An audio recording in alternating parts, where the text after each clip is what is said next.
Here's every Rockstar game I have played ranked. Max Payne 3 is my least favorite Max Payne and it's my least favorite Rockstar game as well. But you know what? The game is ridiculously good. This is one of the best third-person shooters, but unfortunately in Rockstar's lineup, this is where it lands for me. The first two games are the definition of cool. The third one doesn't feel as much like Max Payne and still has those slow-mo dives and crazy shootouts. 3 even had more variety than the first two, both in terms of locations and mission design. It's not just parking lots, but it's not as intense, which is what sets Max Payne apart. Combat here might be Rockstar's best work, including everything they have released since, which is 2 games basically. Combat is crisp, it's got the Max Payne coolness factor, it has a bit more challenge than your GTA's, movement is more fluid, guns, even handguns feel powerful. This is honestly one of the best third-person shooters. If this is your first Max Payne, I'm sure you will have a great time because objectively this is a great game. Of course, Max Payne 1 and 2 aren't made by Rockstar, so they aren't gonna be on this list, but they would be higher up if they were. Max Payne 2 is one of the best ever. Next we have GTA 3. This is the problem when you make no bad games. A game that changed an entire genre ends up almost on the bottom of the list. I played GTA 3 after playing Vice City and San Andreas, so my mind was already blown by those games, just like players who played this first got their minds blown. GTA 3 is ridiculous, seriously. How did this game come out 25 years ago? In 2026, games like Mind's Eye are struggling to perform on modern machines, and GTA 3 was pulling all this shit off on 32 megabytes of RAM. The only reason GTA 3 isn't in every conversation about open worlds is because of what came after. And because of that, if you want to play a classic GTA, I would recommend San Andreas or even Vice City. Then again, this is all personal preference. I get nostalgic playing San Andreas or Vice City, but 3, even though it is older, I look at it more clearly. In 2026, the game does show its age naturally, but like every other GTA, it is so much fun. Bully, a game only Rockstar could get away with, is next. They could have at least toned down the title, but nope, they didn't give a single shit. This is a very unique game. Rockstar used to experiment in between their big titles. Now their games have gotten so big, it's just GTA and Red Dead and that's it. Bully is special. What other game lets you dissect frogs while also having a decent open world? If they ever announced Bully 2, I would be GTA 6 levels of hyped. This was an experiment of sorts, but other than combat, which has been improved by the community, Bully is nearly flawless for what it is. Combat is still unique, not great, but it is unique. Hand-to-hand combat consisted of boxing and wrestling. Animations were smooth. It was a mixed martial arts game basically with some cool fake wrestling as well. That's not all you had weapons as well, including slingshots, bats, newspapers, pretty much anything you can get your hands on. Missions were all over the place in the best way. There's a ton of variety. It's not just all combat. You are a high schooler, so you have all that stuff as well. Up next, we have LA Noire. This is a hit or miss for most people. It's probably the least immersive open world Rockstar have built. Gameplay is restrictive at times, investigation sometimes can feel like checklists, but personally I could not stop playing. I was excited for years to play this and I finally played it a few years after release and boy was it worth the wait. This is the last time Rockstar tried something different. Gameplay was a slow burn. It wasn't anything like Rockstar games.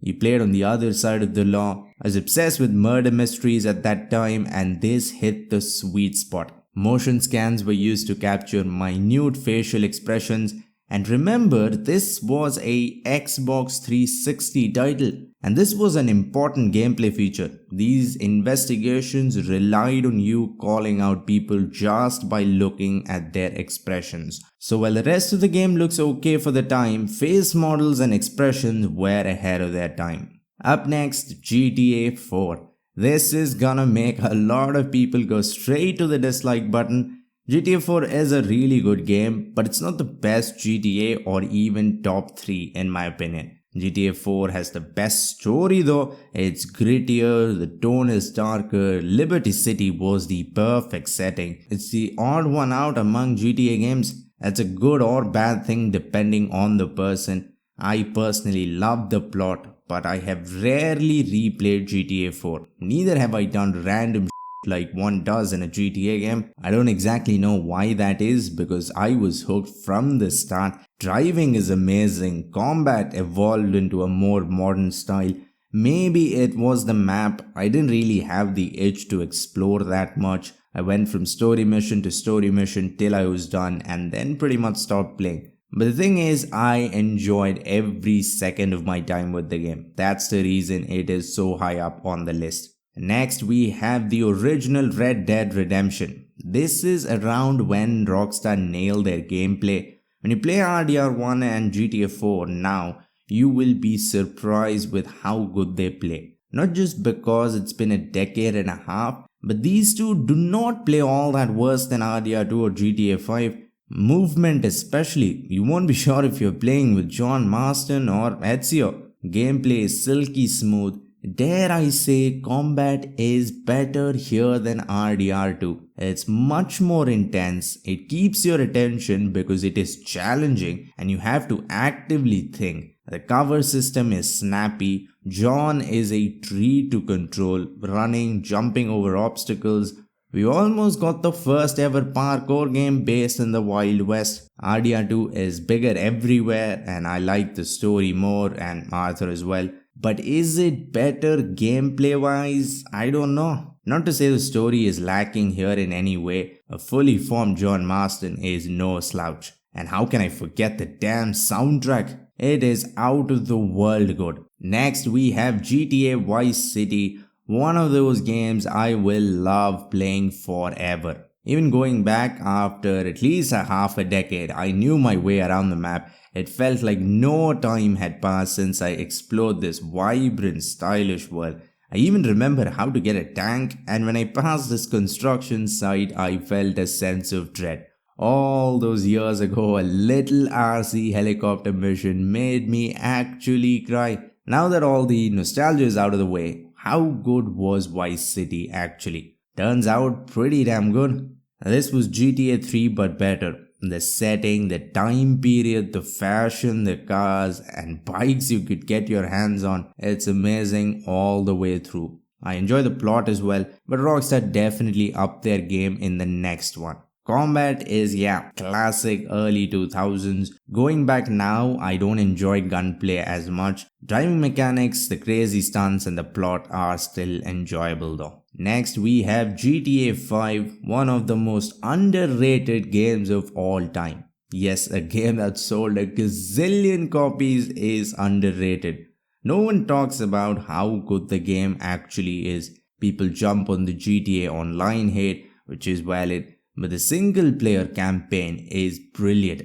This is the most recent GTA, so technically they could do a lot more and they did. Mission design is much more varied. The game throws literally everything at you, infiltrating a social media platform to that yoga mission to the IAA stuff. The main campaign is long, but it does not feel like it at all. And how could I forget Heist, which were all amazing, but the first jewelry store one is the most memorable, at least for me. GTA 5 is what GTA was supposed to be, a satire on the modern world, on every industry. GTA 6 looks like it's gonna be more like GTA 5, and for that reason I am even more excited. The game does have a few less than great elements. Combat is pretty basic. When you strip away all the cool weapons, you realize how basic it is. If you just look at combat, even games like Watch Dogs can compete. But of course, as a package, GTA 5 blows everything else out. Driving is amazing. I know people prefer GTA 4's driving. I like both, but for a GTA, I think this fits better. This is also a very funny game. The amount of times I look up cutscenes, even now, not for the story, just for the hilarity, is seriously disturbing. All three main protagonists fit in perfectly. I have never liked every character in an ensemble, but here I do. When all three of them are together, you know you are in for a great time. GTA 5 is my third favorite Rockstar game. Red Dead Redemption 2 is my number 2, and Arthur Morgan is a big reason why. Playing RDR 2 is fun, but it's also frustrating, repetitive, sometimes even boring. Rockstar's combat really needs improvement, and Red Dead doesn't have GTA's insane weapons to hide this fact. Especially now, after replaying the game a few times, I don't enjoy combat all that much. That's my one complaint. Other than that, you have an insane open world that doesn't let you do the main story. Seriously, stop distracting me with all these side quests. Side quests being this good was a mid 2010s thing, but other than maybe 2-3 games tops, Red Dead is on another league. The main story starts off slow, and that just made me explore more and more. Then eventually the main story picks up. It does get a little repetitive in the middle. Maybe the campaign could have been a little shorter, but boy does it end strong. If you like Arthur, that last stretch is just brutal. Imagine following John Marston and completely overshadowing him. This is Rockstar's magnum opus, but as a game they made something better almost 15 years before. The best game Rockstar have made in my opinion is GTA San Andreas. Every other GTA, including 5, starts off slow, takes a couple of hours to get really good, but San Andreas is good from the very second you hear CJ's voice, and it does not let up till the very end. Pound for pound, I feel this is of the highest quality of any Rockstar game. Just like Vice City, combat and gunplay feels dated, and that's the only thing you might not enjoy if you play the game now. Other than that, the world is massive. I remember when the entire map opened up, I could not believe that it was an actual part of the game. I don't have a clue how Rockstar managed to create such an immersive world all the way back in 2004. It wasn't just big, it was filled with things to do. Triathlons, pilot school, pool, basketball, not to mention CJ himself was a project. You could keep him skinny or go to the gym, get jacked, or eat so much he pukes. Seriously, I do not know how this game was made. CJ might be Rockstar's most famous protagonist as well.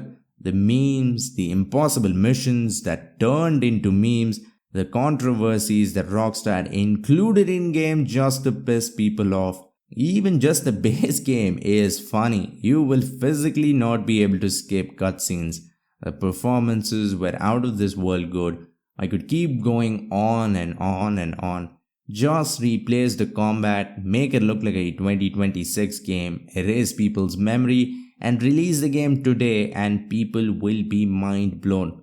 That's how ahead of its time GTA San Andreas was. Funny how it's just 10 games, 12 if you include Max Payne 1 and 2, but with just 10 games they made such a big impact on me. This was a nice stroll down memory lane. Of course, I haven't played every Rockstar game, so give me your list in the comment section below. Click the video on screen to see Red Dead Redemption 2 compared with Crimson Desert. For now, like, comment and subscribe. Thanks for watching and have a great day wherever you are.